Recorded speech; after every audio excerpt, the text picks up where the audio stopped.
بسم اللہ الرحمن الرحیم۔ السلام علیکم۔ شیخ سعدی فرماتے ہیں، روئے زمین پر اکثریت میں ایسے لوگ ہیں جو دکھ، تکلیف، اذیت، فریب، دھوکہ یہ سب تو انسانوں کو دیتے ہیں اور معافی اللہ سے مانگتے ہیں۔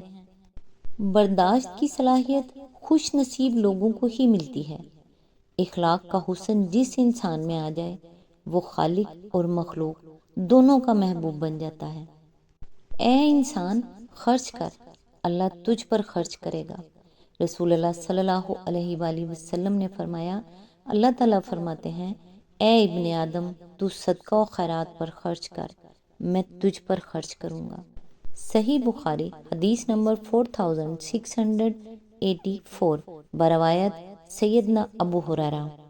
اللہ تعالیٰ سے دعا ہے، اے خالق کائنات، جن مشکلوں اور پریشانیوں میں ہم مبتلا ہیں تو انہیں اپنی شان کریمی سے حل کر دے، ہمیں دنیا و آخرت کی ذلت و رسوائی سے بچا اور دنیا و آخرت کی بھلائی عطا فرما، آمین۔ آج انشاءاللہ سورہ صفات کی آیت نمبر 148 سے سٹارٹ کریں گے۔ اس کا ترجمہ اور تفسیر تفہیم القرآن سے بیان کروں گی جو اہل سنت جماعت کے لیے ہے۔ اعوذ باللہ من الشیطان الرجیم، بسم اللہ الرحمن الرحیم۔ وہ ایمان لائے اور ہم نے ایک وقت خاص تک انہیں باقی رکھا۔ اس کی تفسیر ہے، حضرت یونس علیہ السلام کے اس قصے کے متعلق سورہ یونس اور سورہ انبیاء کی تفسیریں جو کچھ ہم نے بیان کیا اس پر بعض لوگوں نے اعتراض کیے ہیں، اس لیے مناسب معلوم ہوتا ہے کہ یہاں دوسرے مفسرین کے اقوال بھی نقل کر دیے جائیں۔ مشہور مفسر قتادہ سورہ یونس آیت نمبر 98 کی تفسیر میں فرماتے ہیں، کوئی بستی ایسی نہیں گزری ہے جو کفر کر چکی ہو اور عذاب آ جانے کے بعد ایمان لائی ہو اور پھر اسے چھوڑ دیا گیا ہو، اس سے صرف قوم یونس مستثنیٰ ہے۔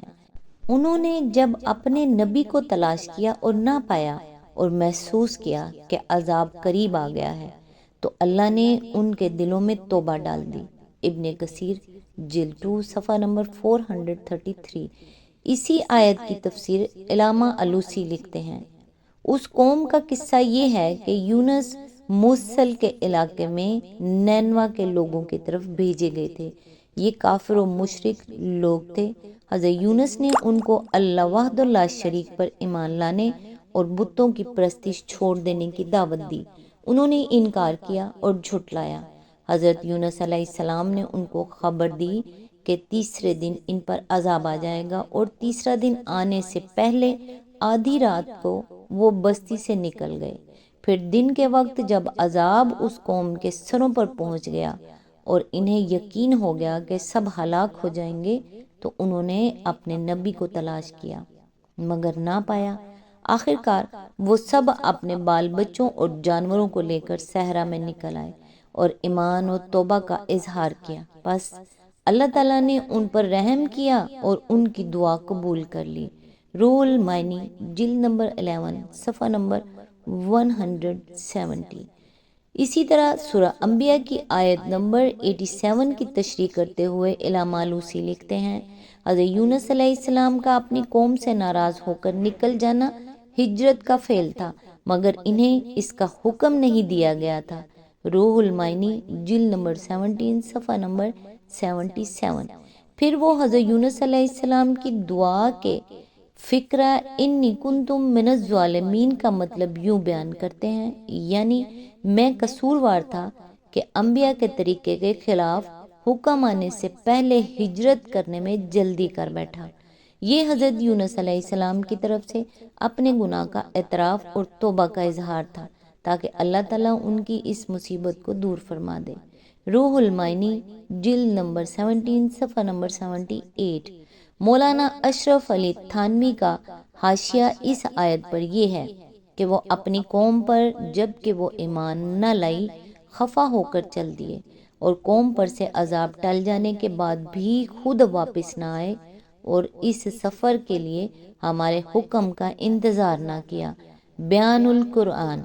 اسی آیت پر مولانا شبیر احمد عثمانی حاشیہ میں فرماتے ہیں، قوم کی حرکات سے خفا ہو کر غصے میں بھرے ہوئے شہر سے نکل گئے، حکم الہی کا انتظار نہ کیا اور وعدہ کر گئے کہ 3 دن کے بعد تم پر عذاب آئے گا۔ انی کنتم من الظالمین، اپنے خطا کا اعتراف کیا کہ بے شک میں نے جلدی کی، تیرے حکم کا انتظار کیے بغیر بستی والوں کو چھوڑ کر نکل کھڑا ہوا۔ سورہ صفات کی آیات بالا کی تشریح میں امام رازی لکھتے ہیں، حضرت یونس علیہ السلام کا تصور یہ تھا کہ اللہ تعالیٰ نے ان کی اس قوم کو جس نے انہیں جھٹلایا تھا ہلاک کرنے کا وعدہ فرمایا۔ یہ سمجھے کہ یہ عذاب لامحالہ نازل ہونے والا ہے، اس لیے انہوں نے صبر نہ کیا اور قوم کو دعوت دینے کا کام چھوڑ کر نکل گئے، حالانکہ ان پر واجب تھا کہ دعوت کا کام برابر جاری رکھتے، کیونکہ اس امر کا امکان باقی تھا کہ اللہ ان لوگوں کو ہلاک نہ کرے۔ تفسیر کبیر جلد نمبر 7 صفحہ نمبر 185۔ علامہ علوسی از آبا کا الفلک المشحون پر لکھتے ہیں، آبک کے اصل معنی آقا کے ہاں سے غلام کے فرار ہونے کے ہیں۔ چونکہ حضرت یونس علیہ السلام اپنے رب کے اذن کے بغیر اپنی قوم سے بھاگ نکلے تھے، اس لیے اس لفظ کا اطلاق ان پر درست ہوا۔ پھر آگے چل کر لکھتے ہیں، جب تیسرا دن ہوا تو حضرت یونس علیہ السلام اللہ تعالیٰ کی اجازت کے بغیر نکل گئے۔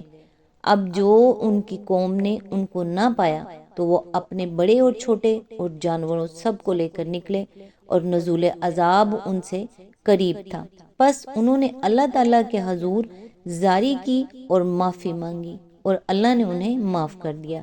روح المعانی جلد نمبر 23 صفحہ نمبر 13۔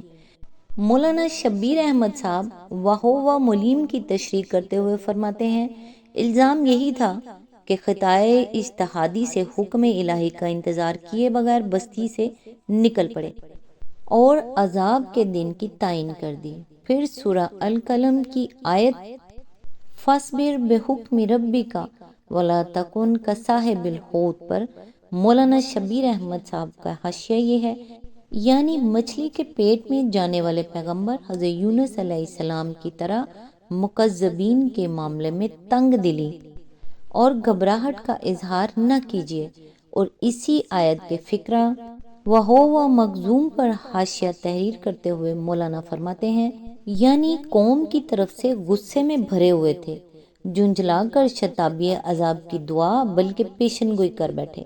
مفسرین کے ان بیانات سے یہ بات واضح ہو جاتی ہے کہ 3 قصور تھے جن کی وجہ سے حضرت یونس علیہ السلام پر عتاب ہوا۔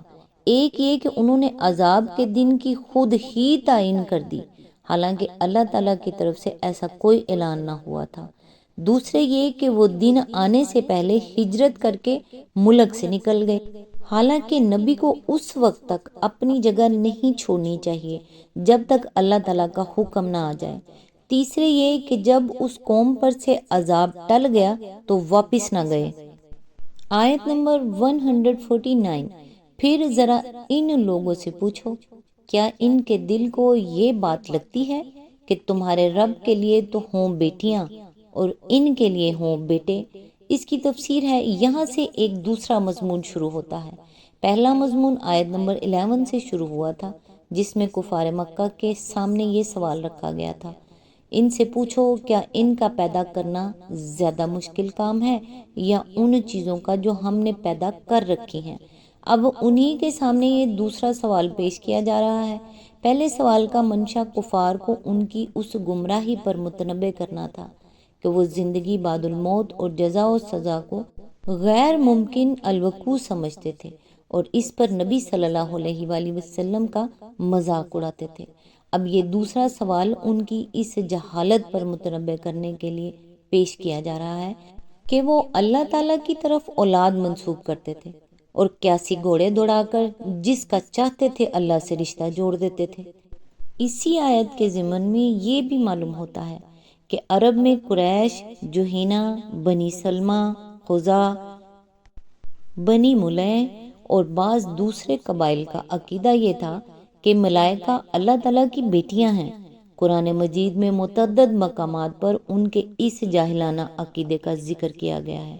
مثال کے طور پر ملاحظہ ہو سورہ النساء آیت نمبر 117، سورہ النحل آیت نمبر 57 to 58، سورہ بنی اسرائیل آیت نمبر 40، سورہ الزخرف آیت نمبر 16 to 19، سورہ النجم آیت نمبر 21 to 27۔